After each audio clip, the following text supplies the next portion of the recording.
When I retired after 38 years as a janitor, my daughter-in-law looked me dead in the eye and said, "Don't worry, we'll hire you to clean our toilets." Her mother laughed. My own son said nothing.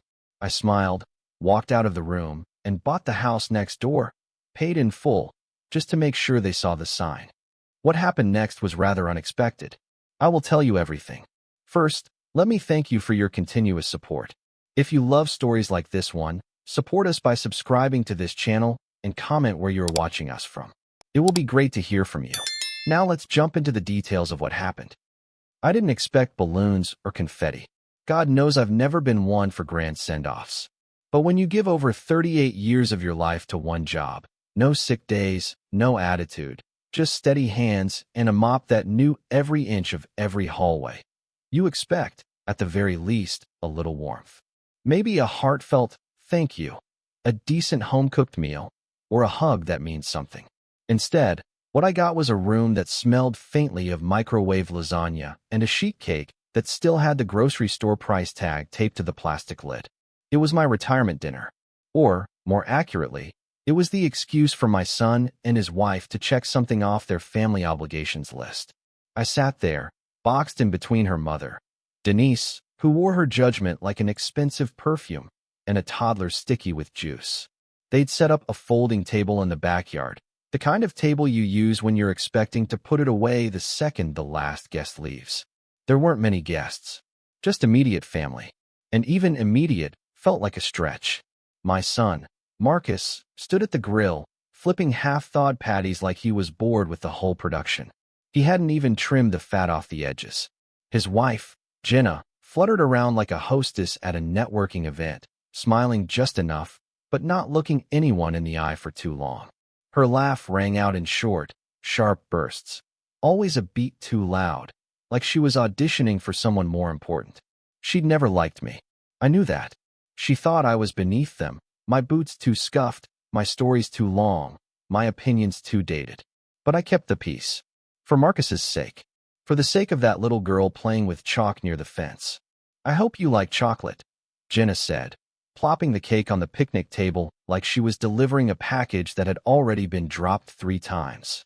It was either that or lemon, and Mom hates lemon. I smiled politely. Chocolate's fine. They didn't even bother with candles. Just a plastic knife and a stack of paper plates with a smiling cartoon sun on them. The kind you'd find at a 3-year-old's birthday party, not a man's retirement after nearly 4 decades of service. Jenna's mother took the first slice. "So, what's next for you, now that you're off janitor duty?" she asked, licking frosting off her fork with a smirk. Before I could answer, Jenna chimed in. "Don't worry, we'll hire you to clean our toilets. Keep you busy." Her mother giggled. A high-pitched, nasal laugh that scraped something deep inside me. I turned to Marcus. I needed to see something in his eyes, discomfort, defense, even a wince would have been enough. But he just stared at his plate, pushing crumbs around with the side of his fork. And that's when I knew. He wasn't just used to it. He agreed with her. I felt something hollow crack inside my chest, but I didn't let it show. I laughed. Quietly. A measured sound.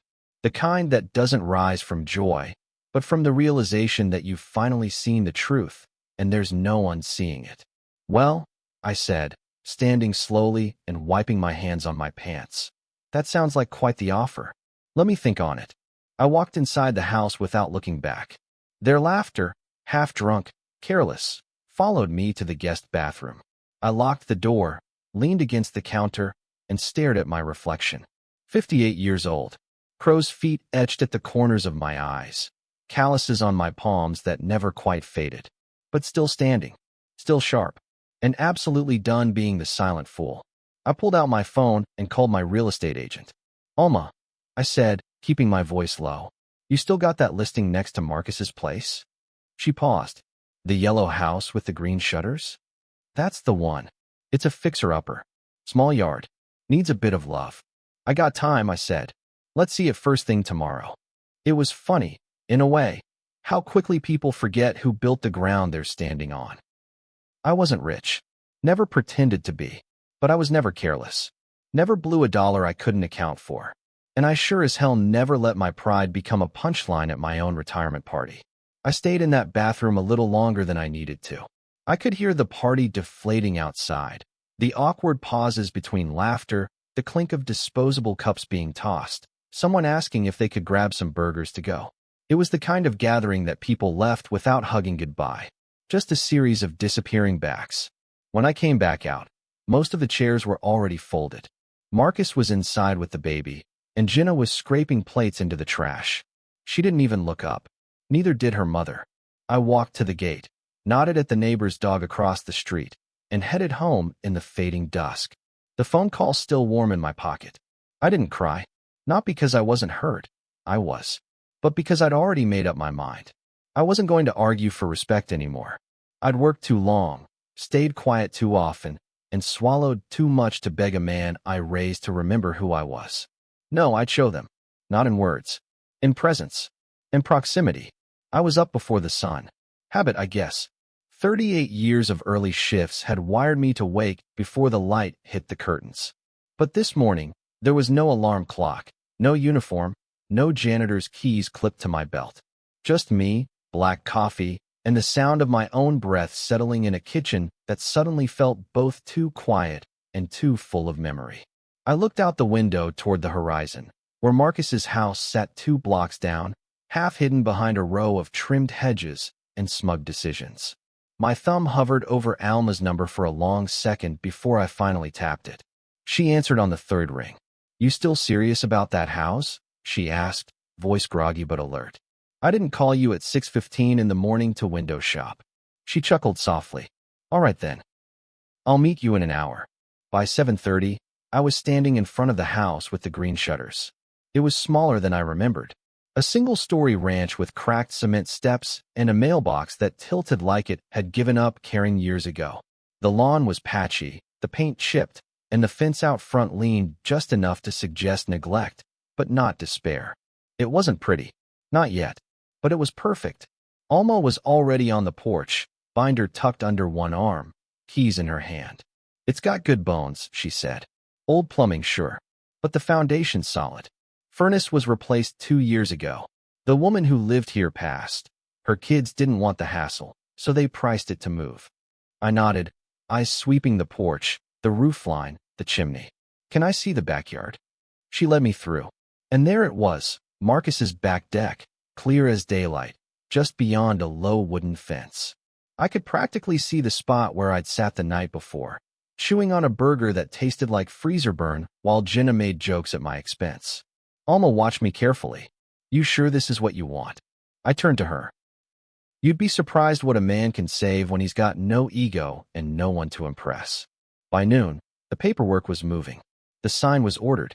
And by 3 o'clock, I was sitting on the porch of a house I now owned outright, looking straight at Marcus's back windows, sipping a lukewarm coffee I'd picked up from the corner diner.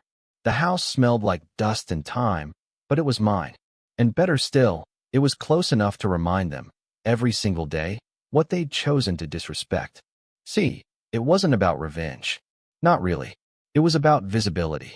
About standing in a place where they could no longer pretend I didn't exist unless it was convenient. About being the quiet shadow they had to live beside. I started a list in a small notebook, what needed fixing, what could wait. Gut the kitchen. Paint the shutters. New garden beds. I wrote with a strange mix of calm and adrenaline, like I was laying the blueprint not just for a house, but for a new kind of power. Silent power. 2 days later, the sold sign went up. Alma, at my request, added a second placard beneath it. Paid in full, by a janitor. I didn't watch them see it. I didn't need to. But that afternoon, as I was hauling a box of tools inside, I heard Jenna's voice through the open window. "Is this a joke?" she hissed. "Why would he move here?" Marcus didn't answer right away. When he finally did, it was soft. Almost embarrassed. "I don't know. Did you know he had that kind of money? I thought he was broke." "He wasn't broke, Jen. He was just quiet." She scoffed. "Well, now he's being loud." I closed the window and went back to unpacking. That night, I slept on an air mattress in the living room, beneath a flickering ceiling fan and a crooked smoke detector, and I slept better than I had in years. Not because I'd won, but because I'd stopped waiting to be seen. I never had a green thumb, but I figured if I was going to plant roots, I might as well make the front yard look like someone gave a damn.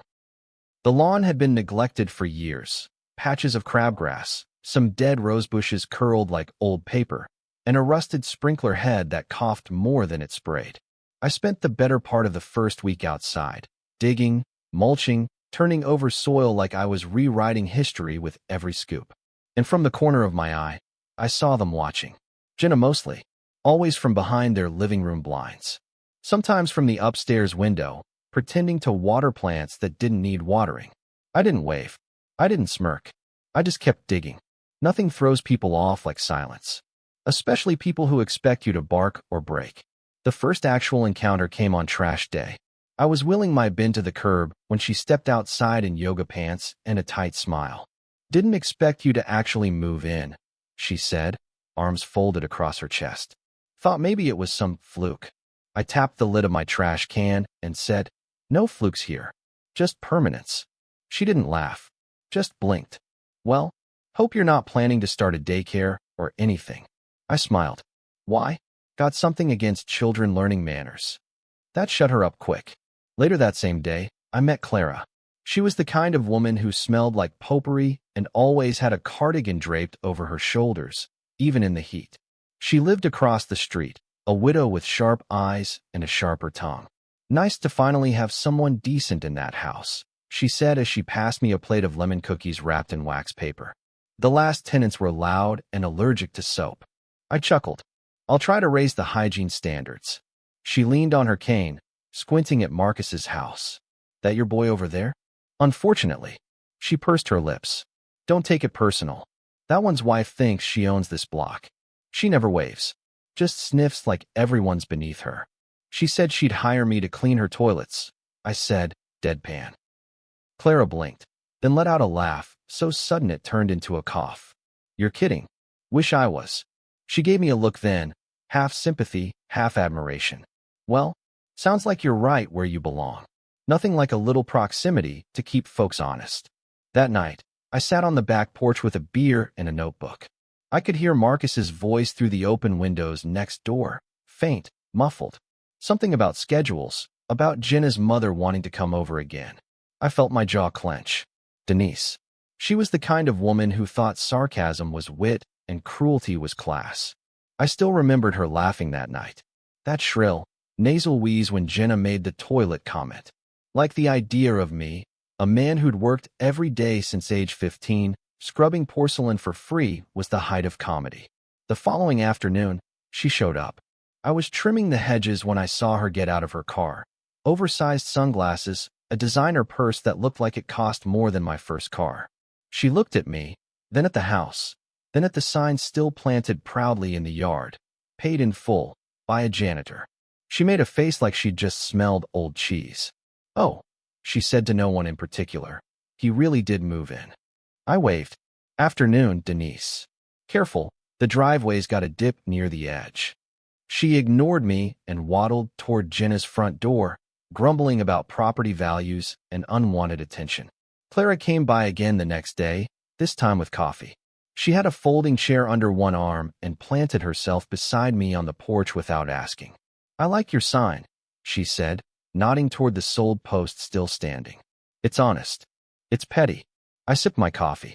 They made me small for too long. Letting them feel me now doesn't make me petty. It makes me visible. She tapped her cane against the floor, thoughtful.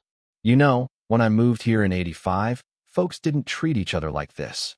Neighbors had spats, sure, but they talked." "Your son? He walks past me every week like I'm scenery. He used to say I was his hero," I muttered, half to myself. "What happened?" "He married someone who thought janitors were invisible, and somewhere along the way, he decided it was easier to agree with her than defend me." Clara looked at me for a long time, then said, "Well, let's make you hard to ignore." The next weekend, I hosted a garage sale. Not because I needed to, but because nothing unsettles self-righteous people like community. I laid out tools, books, old picture frames, some furniture I'd replaced. Clara helped. A few other neighbors trickled over. Word spread. I put out lemonade and played soft jazz on an old speaker. Kids stopped by on bikes. One even pointed at my sold sign and asked, "Did you really pay for this whole house yourself?" "Every penny," I said. "Cool," he replied. then zoomed off. And then, of course, Jenna appeared. She stood at the edge of her lawn, arms crossed, lips pursed. You trying to make a scene? I didn't even look at her. I'm just meeting my neighbors. Well, some of us enjoy our peace. I leaned forward in my lawn chair and said, then maybe you shouldn't have disturbed mine. She didn't respond, just turned and stomped back inside. Clara leaned over and whispered, I like you more every day. It was a Tuesday. The air smelled like cut grass and fertilizer, and I'd just finished staining the back deck. I was on my knees, wiping sweat from my brow with the back of my hand when I heard the gate creak open. I didn't need to turn around and know it was Marcus. His footsteps were familiar, hesitant, lighter than they used to be. I stayed where I was, dragging the brush across the wood in slow, even strokes. Let him come to me. Hey, Dad, he said, stopping a few feet behind me. I didn't answer, just kept painting. I wanted to talk. I stood slowly, set the brush down, and turned to face him. He looked tired. Shirt wrinkled, bags under his eyes, hands stuffed into the pockets of his jeans like he was bracing for a blow he knew he deserved. You've had plenty of time to talk, I said. Strange you picked now.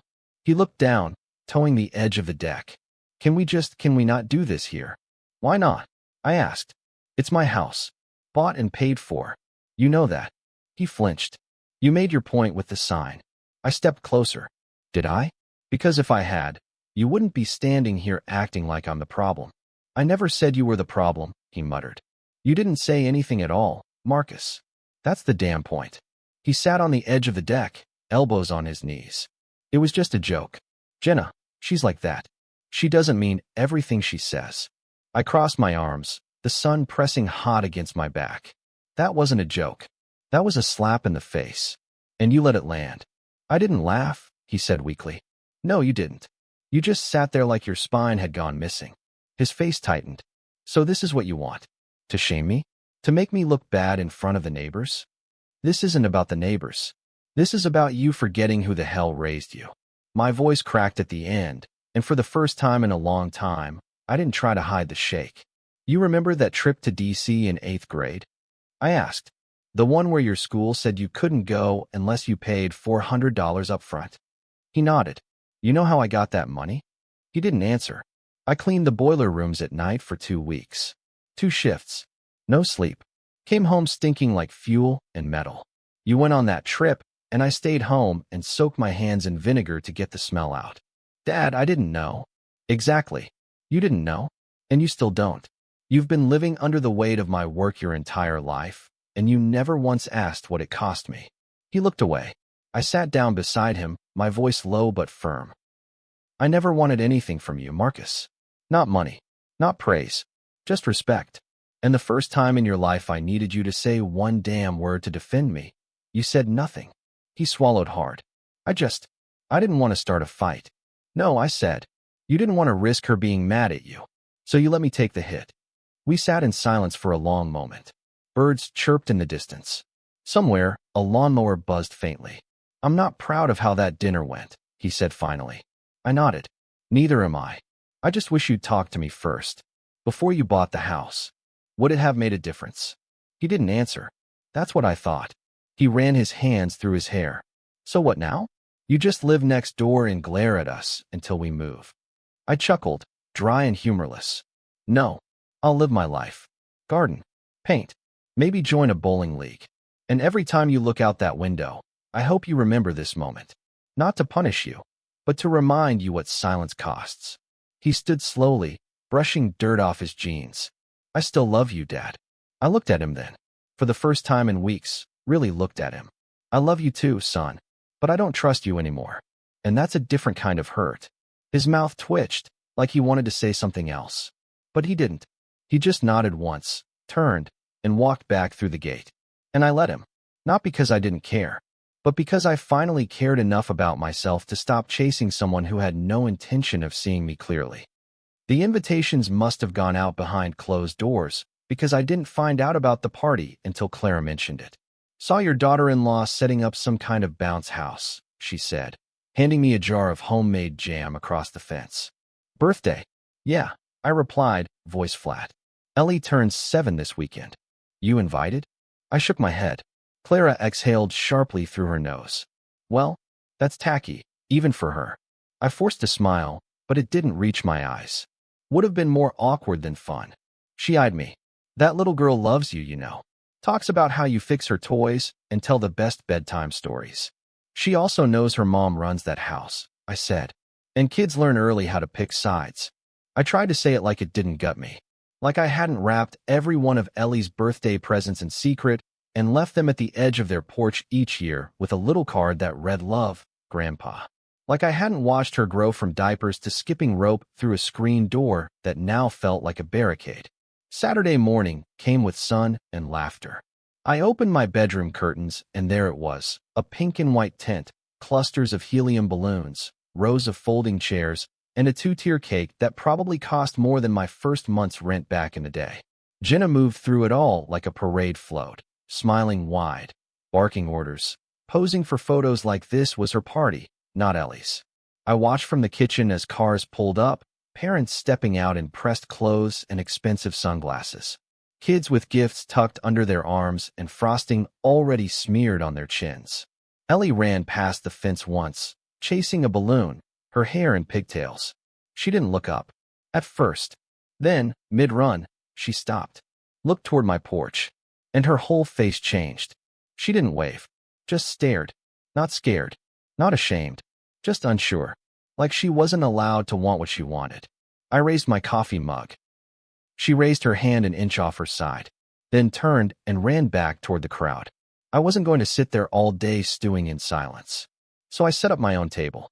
Nothing fancy, just a fold-out, 2 chairs, a cooler full of soda, and a small speaker playing Motown real low. Clara brought over a batch of brownies and sat beside me, knitting needles clicking like punctuation. You sure about this? She asked. I'm not crashing their party. I'm just enjoying my own yard. You're still gonna steal some thunder. Then maybe the storm's overdue. Around 2 p.m., the music next door swelled. Kids screamed with joy. I heard Ellie's name shouted over a loudspeaker. Come get your present, birthday girl. I didn't look over the fence. But I didn't go inside, either. Just kept sipping my drink, pretending to read the newspaper, eyes flicking every so often to the edge of the yard. And then I heard the footsteps.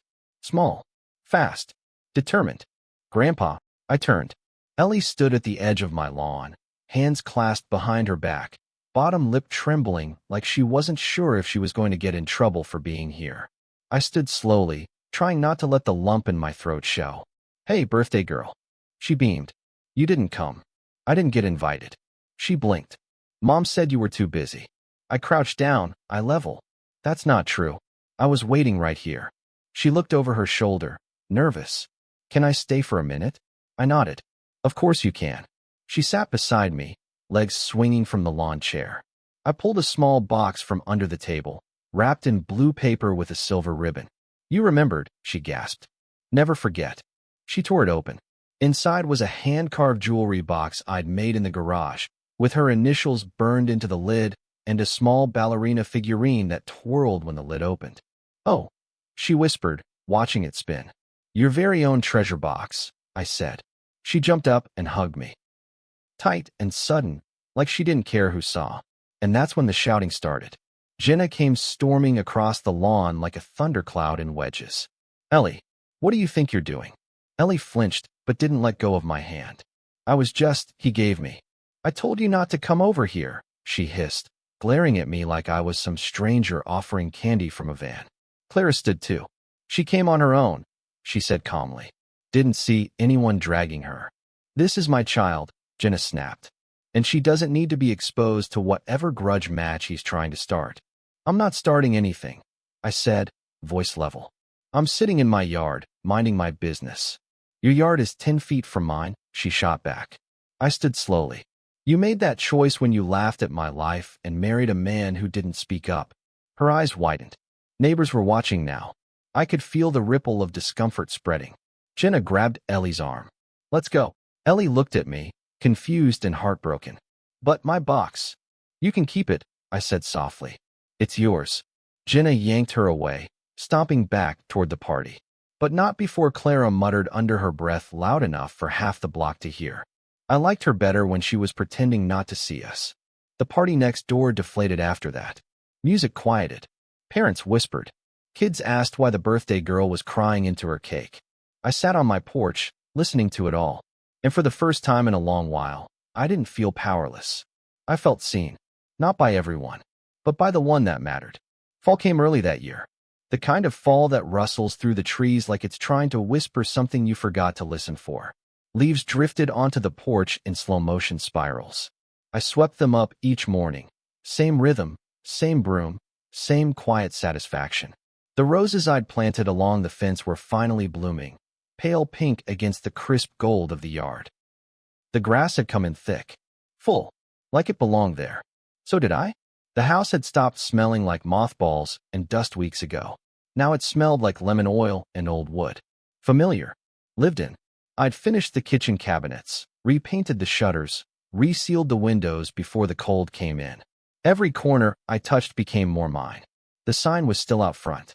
Paid in full, by a janitor. People slowed down when they walked past. Some smiled. A few took pictures. One guy, a plumber from 2 blocks over, knocked one morning just to shake my hand. You did what most of us dream about, he said. Retired on your own terms, with your head high. I thanked him, and we stood on the porch for a minute, drinking coffee like 2 soldiers who'd survived the same war. Different battlefields. Same blisters. Marcus hadn't been back since that day on the deck. I figured I wouldn't see him again for a long while. But one afternoon, just as the sun was folding into the trees, he showed up. No warning. No car in the driveway. Just him, walking across the yard with slow, careful steps like he didn't know what the welcome would be. He stopped at the edge of my porch. Got a minute? I looked up from the newspaper. Got a few. He sat on the top step, elbows on his knees like a boy who'd just lost a fight. For a long time, he didn't speak. Just stared at the street. I watched the birthday footage, he said finally. Jenna filmed the whole thing. Even the part where Ellie ran to you. I didn't respond. Just waited. She still sleeps with that jewelry box next to her bed. Says she talks to the ballerina before she falls asleep. That hit harder than I expected. He looked at me then. Really looked. You were right. I usually am. A hint of a smile. I should have said something that night. Hell, I should have said something years ago. About the college tuition. The shoes. The car. I thought if I didn't acknowledge it, it wouldn't make me feel small. You never had to feel small, I said. Just grateful. He nodded slowly. Jenna and we've been talking. Things are tense. We're in counseling. I raised an eyebrow. Because of me? No. Because of everything. That was the most honest thing he'd said in years. He reached into his jacket and pulled out a small envelope. I know you don't want money, but Ellie drew this for you. I opened it. Crayon on construction paper. A house with green shutters, 2 stick figures on the porch, a pink flower between them. It said, Grandpa's house. Safe here. My throat tightened. I cleared it gently. She's always got a place here. You know that. I know. He stood then. Hesitated. I'm not asking for anything. Good, I said.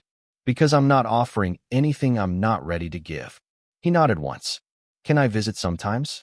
Not to fix things. Just to show up. I looked at the drawing again, then up at him. You can visit. But I won't be the one doing the chasing anymore. I understand.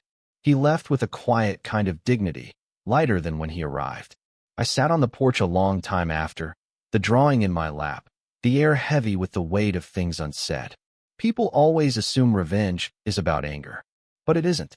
It's about reclaiming space. About standing your ground without shouting. About making people see what they tried to ignore. I never raised my voice. Never raised a hand. I just raised a sign.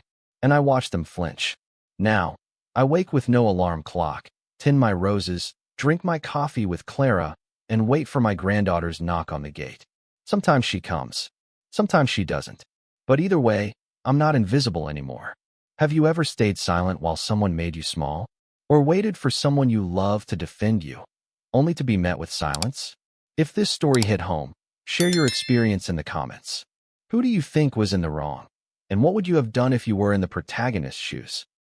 Let's talk about dignity, boundaries, and that moment when enough is finally enough.